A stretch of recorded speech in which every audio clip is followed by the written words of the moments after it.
Hello students of class 7th. We are going to read Science chapter 1 part 2. Synthesis of food other than carbohydrates by plant. Synthesis means making of food other than carbohydrate. During photosynthesis, green plants synthesis carbohydrate. These are organic compounds containing carbon, hydrogen, and oxygen. Plants also synthesize other organic compounds like protein and fats by using carbon. Hydrogen and oxygen proteins help to make new cells and are required for growth of body by all living organisms. They are complex organic molecules containing nitrogen apart from carbon, hydrogen, and oxygen. From where do plants obtain nitrogen? Though nitrogen is present in the atmosphere in abundance, about 78% by volume, its form is inert and cannot be used by any organism directly. Plants need nitrogen in soluble form. Rhizobium bacteria can take atmospheric nitrogen and convert it into usable form. Nitrogenous compounds are made available to plants for synthesizing proteins. Students, जैसे कि आप जानते हो कि photosynthesis में carbohydrates बनते हैं जो कि कार्बन, हाइड्रोजन और ऑक्सीजन के से बनते हैं, लेकिन हमें कार्बोहाइड्रेट्स के अलावा प्रोटीन्स की भी ज़रूरत पड़ती है जिससे कि हमारी नए सेल्स बनते हैं और हमारी बॉडी ग्रोथ करती है। ये एक कॉम्प्लेक्स ऑर्गेनिक मॉलिक्यूल कंपाउंड होता है जो कि नाइट्रोजन से बनता है और ये नाइट्रोजन हमारे एटमॉस्फेयर में बहुतायत में मौजूद है, लगभग 78%, लेकिन हम इसका यूज़ नहीं कर सकते डायरेक्टली। और इसको हम कैसे यूज़ करते हैं तो राइजोबियम एक बैक्टीरिया होता है जो प्लांट्स के रूट्स में पाया जाता है, कई तरह के जैसे दाल वगैरह के, और उसमें ये एटमॉस्फेयर से नाइट्रोजन एब्जॉर्ब करके इसको नाइट्रोजीनियस कंपाउंड में कन्वर्ट करता है जो पानी में सॉल्युबल होता है और जिससे को प्लांट आसानी से ले सकता है। और इन प्लांट्स के द्वारा ही प्लांट्स को खाने से हमारे अंदर हमें ज़रूरत भर का नाइट्रोजन हमें प्राप्त होता है। हेट्रोट्रॉफिक न्यूट्रिशन, जैसे कि आपने पढ़ा था अभी ऑटोट्रॉपिक, हेट्रोट्रॉपिक मीन्स दूसरे पर आधारित भोजन। Organism that are not capable for synthesising their food and are dependent on other organism for other food requirement are called heterotrophs. ऐसे जीव जो कि दूसरे पर आधारित रहते अपने भोजन के लिए, अपना भोजन स्वयं नहीं बना सकते प्लांट्स की तरह से, उन्हें हेट्रोट्रॉप्स कहा जाता है। Example, non-green plants and animals do not prepare their own food. They are directly or indirectly depend on green plants for their nutrition. Also, we know that green plants prepare food in the sun. Hence, the sun is called the ultimate source of energy. जैसे कि heterotrophic जो nutrition होता है वो हम मानवों में भी होता है, एनिमल्स में भी होता है और ऐसे प्लांट्स में भी होता है जो ग्रीन नहीं होते हैं, और हम किसी न किसी रूप में उन ग्रीन प्लांट्स पर निर्भर करते हैं जो कि सन की मदद से, सनलाइट की मदद से भोजन बनाते हैं। तो सीधे तौर पे चाहे बाहरी तौर पे हम सीधे सन से जुड़े हैं इसीलिए सन को अल्टीमेट सोर्स ऑफ एनर्जी माना गया है. As heterotrophs depend on other for food, plant and animal, they are also called consumers. और heterotrophs को consumers भी कहा जाता है क्योंकि वो दूसरे पर आश्रित रहते हैं. All animals including human beings belong to this category. The mode of nutrition in non-green plants and animals is known as heterotrophic nutrition. Plant like yeast, mushroom and molds are some example of non-green plants.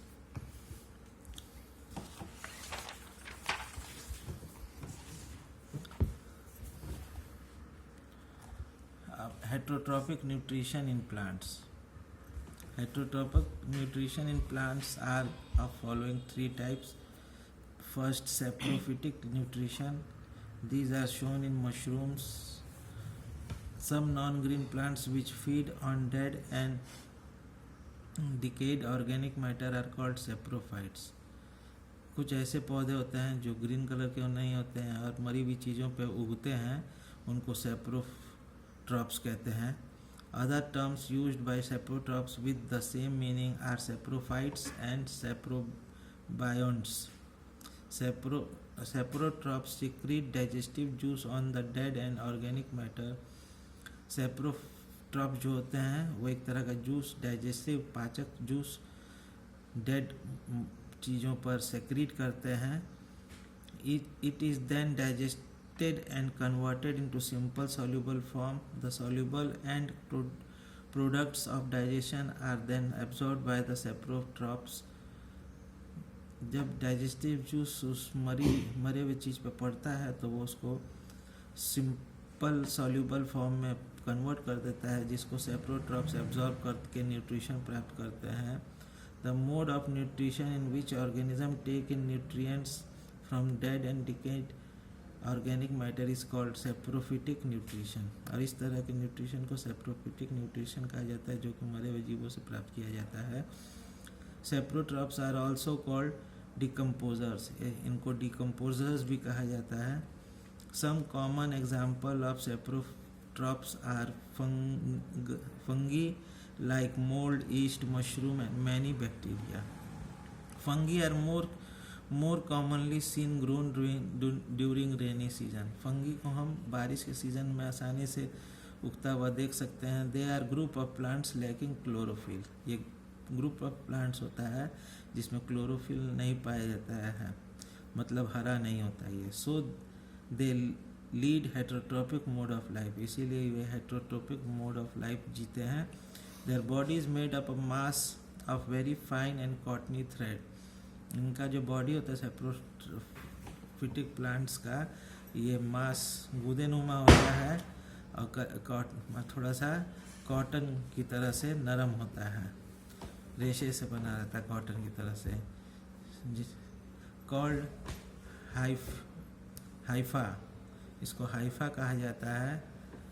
They grow on plant and animal organic matter like clothes, pickle, jam, bread, leather, wood and paper. और ये जो Haifa होता है, ये थ्रेडनोमी जो structure होता है, ये हमें आसानी से कपड़ों के ऊपर, अचार में, जैम में, ब्रेड में, लेदर में, वुड लकड़ियों पे उगा हुआ दिख सकते हैं, पेपरों पे. इसको हम एक्टिविटी करने के लिए हम कर सकते हैं. हम एक बासी ब्रेड रख दें बहुत दिनों तक तो धीरे धीरे उस पर फफूंदियाँ उगने लगती है. यही फफूंदियाँ हाइफा कहलाती हैं,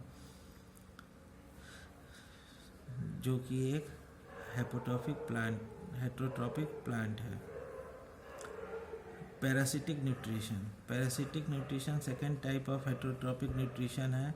parasitic organism live on or inside our other living organism. Parasitic organism जो होता है किसी भी लिविंग ऑर्गेनिज्म के बाहर या अंदर उगते हैं. और ऐसे जिन जीवों पे ये उगते हैं, चाहे बाहरी तौर पे चाहे भीतरी तौर पे, इनको वो जीव इनका होस्ट कहलाता है. And derive their food from them. और अपना भोजन ये जो हेटरोट्रॉप्स होते हैं, पैरासिटिक हेटरोट्रॉप्स होते हैं, ये अपना न्यूट्रिशन उन्हीं जीवों से प्राप्त करते हैं। The mode of nutrition in which organism take in food from other living organism is called parasitic nutrition. और इस तरह से अपने होस्ट के से अपना भोजन प्राप्त करने की क्रिया को हम पैरासिटिक न्यूट्रिशन मोड कहते हैं। In parasitic association the parasites is always benefited. ये पैरासिटिक एसोसिएशन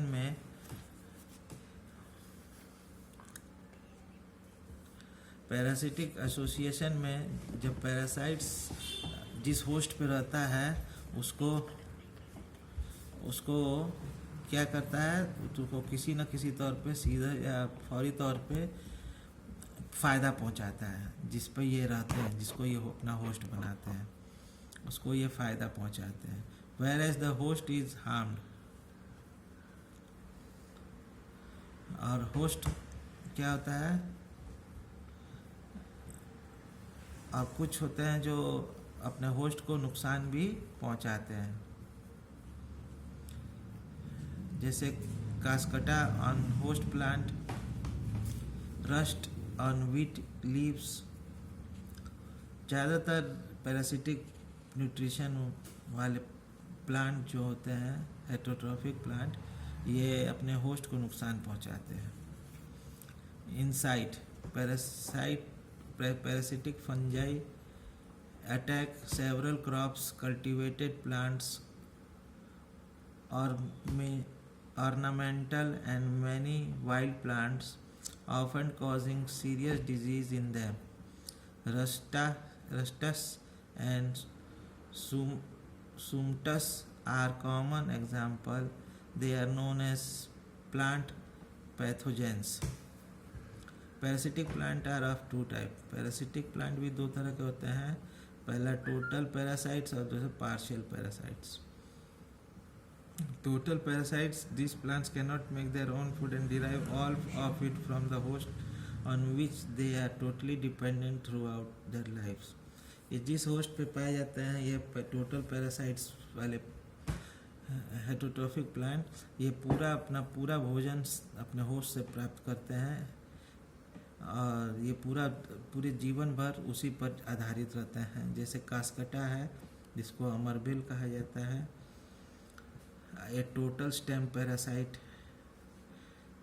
रफलेशिया है, ये टोटल रूट पैरासाइट। ये सब अपने पूरे जीवन भर अपने होस्ट पर डिपेंड रहते हैं। और पार्शियल पैरासाइट्स जो होते हैं, they have green leaves and therefore can make food for themselves। ये पार्शियल पैरासाइट जो होते हैं, इनमें हरी पत्तियां पाई जाती हैं और वे अपना भोजन बना सकते हैं। however they get water and minerals they need for making food from the host plant। लेकिन ये जो वाटर और मिनरल जो भोजन बनाने में जिनकी इनको ज़रूरत रहती है, वो अपने होस्ट प्लांट से प्राप्त करते हैं। Mistletoe, a partial stem parasite. Sandalwood, a partial root parasite. Symbiotic nutrition, third type of nutrition, heterotrophic nutrition, symbiotic nutrition। Two organisms living in close association in each other, being of mutual benefited, are called symbiotic, and the condition of living together is called symbiosis। The mode of nutrition in which a close relationship between two organisms of different species is established and they live together for their mutual benefits is called symbiotic nutrition। और जो ये plant होते हैं, ये अपने mode of nutrition में दो जो प्लांट होते हैं, ये एक दूसरे पर आधारित रहते हैं और ये एक दूसरे से अपना न्यूट्रिशन प्राप्त करते हैं और एक रिलेशनशिप स्टेब्लिश कर देते हैं, जिससे कि they live together for their mutual benefits symbiotic nutrition, और ये एक दूसरे से जो बेनिफिट्स होते हैं उनको लेते हैं। जैसे कि lichens is an example of such an association of two organism. Lichens जो होता है ये एक एग्जाम्पल है एसोसिएशन ऑफ टू ऑर्गेनिज्म का, algae autotrophs and fungi saprophytes. इसमें एक एल्गी होता है ऑटोट्रॉप्स और दूसरा फंगी होता है saprophyte. The fungi hold the algae cells in its mate of web-like hyphae and supplies them with water and minerals। Fungi जो होता है ये अपने अंदर वेब लाइक हाइफी रखते हैं और उसको वाटर और मिनरल सप्लाई करते हैं। Algae on the other hand prepares food and supply it to the fungi. और दूसरे तौर पे एल्गी जो होता है फूड प्रिपेयर करता है और फंगाई को सप्लाई देता है। Rhizobium, the bacteria living in association with root nodules of leguminous plant। और rhizobium bacteria root nodules, root की गांठों में रहता है जो कि लेग्यूमिनस प्लांट के होती हैं। In other example it derives it nutrition from the root. और ये जो राइजोबियम बैक्टीरिया होता है अपना न्यूट्रिशन रूट से प्राप्त करता है, and it converts atmospheric nitrogen into nitrogenous compound। और यह वातावरण से नाइट्रोजन एब्जॉर्ब करके नाइट्रोजीनियस कंपाउंड में कन्वर्ट करता है। These compounds are used by the plant for synthesizing protein। और ये कंपाउंड जो है प्लांट के द्वारा सिंथेसाइज करके प्रोटीन बनाया जाता है। In this way the soil is replenished with nitrogen naturally.